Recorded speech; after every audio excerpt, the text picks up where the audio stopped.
চাই। ভারতের সাথে বাংলাদেশের সম্পর্ক তখনই হবে যখন ভারতের সাথে বাংলাদেশের সম্পর্ক হবে সম্মানে, যখন ভারতের সাথে বাংলাদেশের সম্পর্ক হবে সমতায়।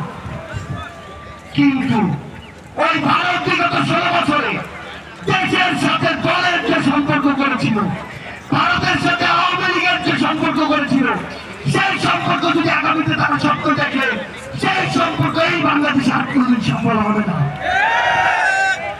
আমরা একটি কথা স্পষ্ট করে বলে দিতে চাই, এই বাংলাদেশে হিন্দু, মুসলিম, বৌদ্ধ, খ্রিস্টান, আমাদের পাড়ের ওই আদিবাসী ভাইরা আমরা একসাথে থাকবো, একসাথে লড়বো।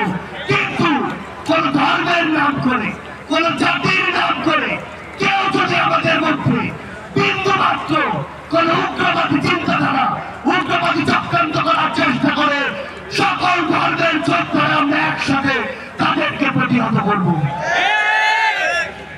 আমরা একটি কথা বলে জায়গা থেকে স্পষ্ট করে বলে দিতে চাই, সেটি হচ্ছে এই বাংলাদেশে বিগত 16 বছরে এই যে গুমগুলো হয়েছে, এই যে খুনগুলো হয়েছে, এই যে হত্যাগুলো হয়েছে, এই যে জুলুমগুলো হয়েছে, এই যে গণপ্রজাতন্ত্রী বাংলাদেশ, গণতন্ত্রের বাংলাদেশকে গণজুলুমতন্ত্রের বাংলাদেশে পরিণত করা হয়েছে, সেই বাংলাদেশকে আবার যদি কেউ ওই পুরনো কায়দায় ফিরে দিতে চায়, আমরা আর তাদেরকে সেই সুযোগ দিব না।